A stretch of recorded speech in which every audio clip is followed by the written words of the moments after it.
Hi hello, నన్ను మీరు అప్పుల భాస్కర్. మీరు ప్రభుత్వ కార్యాలయాలకు పోతా ఉండరా? మీ యొక్క సమస్యలను చెప్తే వాళ్ళు పట్టించుకోవడం లేదా? పోలీస్ స్టేషన్ పోయి దరఖాస్తే కేసు కడతలేదా? లేదు ఒక తహసీల్దార్ ఆఫీసు పోయి పాస్ పుస్తకం అడిగితే మీకు పాస్ పుస్తకం జారీ చేయటం లేదా? లేదు ఇతర ఆఫీసులలో పోయి మీ యొక్క అవసరాల కోసం దరఖాస్తులు పెడితే ప్రభుత్వ అధికారులు మీ పట్ల నిర్లక్ష్యంగా వ్యవహరిస్తున్నా, మీ పనులు చేయటం లేదా? అయితే మీ అందరికీ అండగా ఉంది section 7 of prevention of corruption act.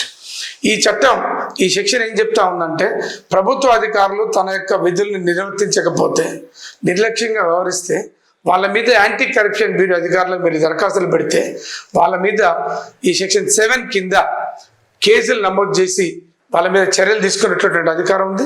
మీరు section 7 of prevention of corruption యాక్ట్ని ఉపయోగించుకోండి. మీ పనులు త్వరితగతిన పూర్తి చేసుకోండి. Thank you.